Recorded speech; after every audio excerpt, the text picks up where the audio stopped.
ngir ngeen di jot suñuy vidéo nag foo leen toll si biir réew mi wala si bitim réew da ngeen di abonné fii si Tawfekh Production ngeen mën a jot mbooleem vidéo boo xam ne dugal nañ ko ngir mën a xam li nga xam ne mooy xew si réew mi ak bitim réew.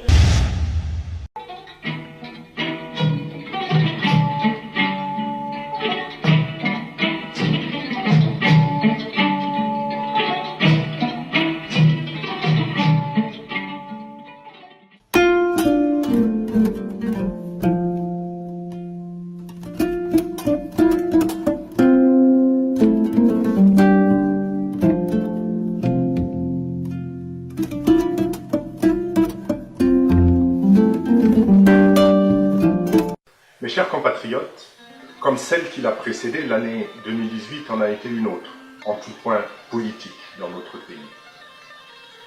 La Constitution, notre loi pourtant fondamentale, a été une nouvelle fois modifiée pour la troisième fois depuis 2012. Cette frénésie constitutionnelle est révélatrice d'un manque de respect pour ce qui fonde la nation sénégalaise encore en construction.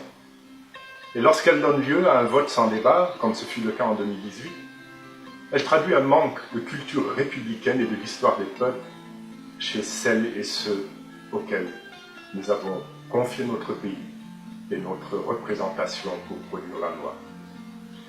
Comme celles qui l'ont précédée, l'année 2018 a été une autre succession de mois d'agitation et d'effervescence politique, créée et entretenue par des manipulations et de la ruse, pour changer les règles du jeu d'élection que l'on souhaite gagner à tout prix.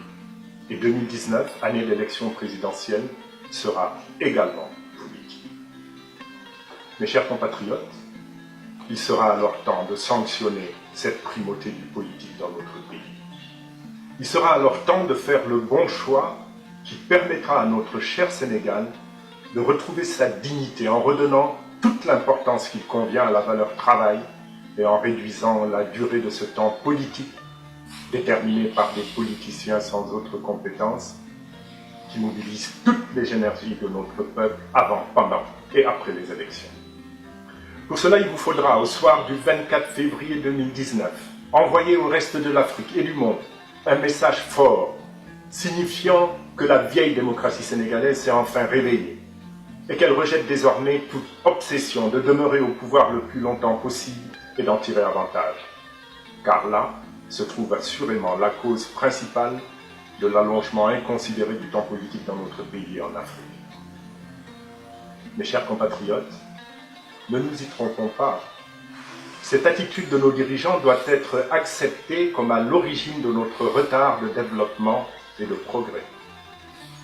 Elle est la cause d'un mieux-être invisible dans les campagnes et les villes, d'une dégradation continue de notre environnement, d'une disparition des valeurs essentielles au vivre ensemble dont une jeune nation a besoin. Elle mêle politique et argent, fait dépendre la première du second.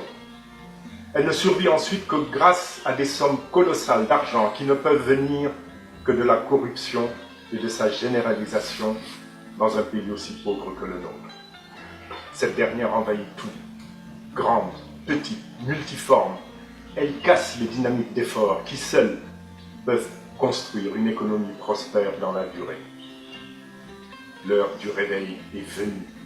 L'heure de dire non au tout politique, au triste spectacle qui nous est produit lorsque le non-respect des promesses trahies de 2012, lorsque nous avions choisi l'espoir que portait le candidat Macky Sall. Il est venu l'heure de rejeter le politicien au profit de l'homme politique et de l'homme d'État. Le politicien n'est intéressé que par la prochaine élection. Lorsqu'elle s'approche, il multiplie les inaugurations et pose de premières pierres à tout va. L'homme politique se préoccupe des prochaines générations.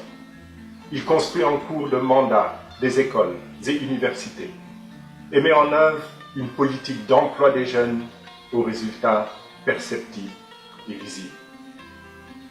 Le politicien cache la vérité à son peuple derrière des statistiques mensongères, s'enferme dans son palais, dans une bulle virtuelle, se persuadant que tout va bien et que son peuple l'aime, au point que sa réélection dès le premier tour du prochain scrutin ne doit faire l'objet d'aucun doute. L'homme politique explique la difficulté et réclame l'effort, la sueur et le sang nécessaires pour bâtir du progrès. Le politicien reste dans les fausses promesses, même après les avoir une première fois trahies. L'homme politique élève au plus haut degré le respect de l'engagement pris. Le politicien, fragilisé par ses mensonges et promesses violées, par sa gouvernance dispendieuse et antipatriotique, finit par prendre peur de la critique, bâillonne l'opposition, emprisonne ses leaders, ou s'obstine à les corrompre en achetant leur silence, ce qui s'appelle chez nous la transhumance. L'homme politique a une haute conscience du rôle d'une opposition dans le renforcement de la démocratie et de l'état de droit. Il lui prête oreille et en améliore sa gouvernance. Mes chers compatriotes, tenons pour responsables le politicien professionnel et ne cherchons pas ailleurs les raisons d'une année qui s'achève sans résultat significatif ressenti par les populations, sans espoir de lendemain qui pourrait être plus heureux. La faim et l'insécurité alimentaire sont restées persistantes dans plusieurs régions du Sénégal, conséquence d'une campagne agricole qui, parce que mal préparée, n'a pas été, au niveau des performances statistiques officielles, vantées et fêtées. Nous avions pourtant prévenu de cette réalité. Cela n'a pas empêché de prendre un retard inadmissible dans l'organisation du soutien de l'État à nos compatriotes en souffrance. L'endettement extérieur du Sénégal s'est poursuivi, motivé par le financement de grands projets à utiliser comme élément de propagande politique et par le gaspillage de nos ressources financières. Le budget de l'État ne parvient plus en cette fin d'année à assurer des dépenses aussi essentielles que les contributions locales aux projets de développement ou le fonctionnement des campus universitaires. Nous avions pourtant prévenu et appelé à la modération vis-à-vis de l'endettement extérieur alors que l'on nous opposait une interdiction d'en débattre. Le privilège accordé dans l'attribution des marchés à des entreprises ou à des fournisseurs étrangers, l'accumulation d'arriérés internes et la pression de l'administration fiscale sur les entreprises locales pour essayer de trouver solution au gap de la trésorerie publique sont autant de résultats qui compromettent la poursuite de l'activité de nos entreprises nationales. Nous avions pourtant prévenu de l'inévitable éviction de notre secteur privé national sans lequel aucune émergence ne s'est jamais construite dans le monde, sans lequel la nôtre restera un vœu pieux et un slogan politique, du reste de moins en moins agité, sauf sous la forme d'un recommencement et constat de temps perdu baptisé phase 2 du PSE. Qu'il s'agisse d'enseignement, de formation, de renforcement de capacités, de chômage en général et de celui des jeunes en particulier, qu'il s'agisse d'accès aux services essentiels de santé, d'eau potable, d'électricité, où par contre quelques progrès réservés aux villes ont pu être réalisés en matière de réduction des délestages. Qu'il s'agisse d'assainissement et de lutte contre les inondations, qu'il s'agisse de protection de la nature, de lutte contre l'érosion côtière, notamment à Saint-Louis, Caillard et Rufisque, de traitement des déchets ménagers et industriels, qu'il s'agisse de la prise en charge de services de base dont nos concitoyens résidant à l'étranger sont demandeurs lorsqu'ils souhaitent disposer de documents administratifs, qu'il s'agisse de notre politique étrangère hésitante et indécise, on ne peut qu'être déçu et soucieux de vérité dite et de priorité mieux choisie. Le Parti Alliance pour la citoyenneté et le travail, à l'occasion de son congrès extraordinaire tenu le 30 septembre dernier, vous a proposé une alternative pour reconstruire ensemble le Sénégal. Elle repose avant toute chose sur une nouvelle conception de la politique, ou ce que n'aurait jamais dû cesser d'être la politique au Sénégal, à savoir un sacerdoce au service des populations.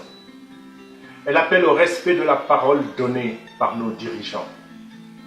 Elle propose de construire notre émergence économique sur de nouvelles priorités, nous éloignant des grands projets en décalage avec l'état de notre économie. La croissance de cette dernière doit reposer sur celles que sont l'éradication de la faim dans un pays indépendant depuis près de 60 années et la lutte résolue contre l'extrême pauvreté. Sur une attention toute particulière portée au développement de l'agriculture au sens large, de la transformation des produits du cru, de l'agrobusiness pour éloigner les campagnes des affres de la faim, y créer des revenus, y retenir les populations et pouvoir nourrir les villes à des conditions plus avantageuses. L'amélioration des revenus dans les villes doit avoir pour base le soutien résolu au développement de l'artisanat, premier employeur au Sénégal, secteur certes informel, mais suffisamment organisé pour transmettre un savoir-faire parfois ancestral et créer des emplois. Il devra être structuré pour satisfaire le maximum de la consommation des ménages et de la commande publique. Les financements, les ressources budgétaires, les législations fiscales et douanières seront mises au service d'un principe fort, sénégalais d'abord. C'est à cette condition qu'une semi-manufacture, puis une manufacture nationale pourront éclore, seul signe véritable d'un début d'émergence, parce que correspondant à une transformation structurelle de notre économie. La création de revenus au profit des Sénégalais passera par de grands travaux à forte intensité de main-d'œuvre, se substituant aux grands projets choisis pour entretenir l'ego de gouvernants en quête de grandeur et réservés aux grandes entreprises étrangères. Par le civisme et la citoyenneté, nous parviendrons à transformer notre jeunesse en pionniers du développement du Sénégal, porteurs d'un idéal d'assistance aux plus pauvres, de contribution aux travaux d'intérêt général, et lorsque formés, de créateurs d'emplois pour d'autres concitoyens. L'alternative que nous proposons engagera dans ses premières heures de vie les réformes nécessaires à la réduction du pouvoir présidentiel au Sénégal, aux créations de l'indépendance du pouvoir judiciaire. Le Conseil économique, social et environnemental et le Haut Conseil des collectivités territoriales seront remplacés par des structures non budgétivores et œuvrant avec utilité au niveau des terroirs. Mes chers compagnons de parti, chers compatriotes, chers hôtes étrangers qui vivez parmi nous, je vous adresse mes vœux les meilleurs pour l'année qui s'annonce.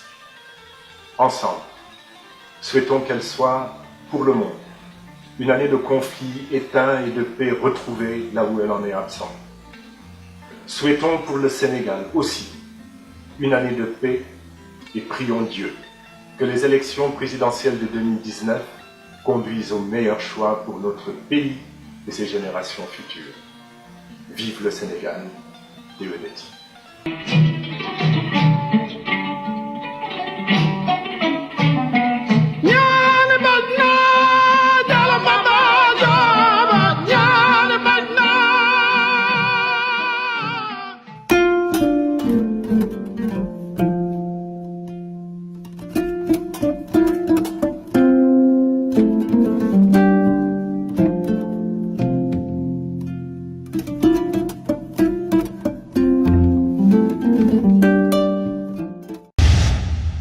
ngir ngeen di jot suñuy vidéo nag foo leen toll si biir réew mi wala si bitim réew da ngeen di abonné fii si Tawfekh Production ngeen mën a jot mboolem vidéo boo xam ne dugal nañ ko ngir mën a xam li nga xam ne mooy xew si réew mi ak bitim réew.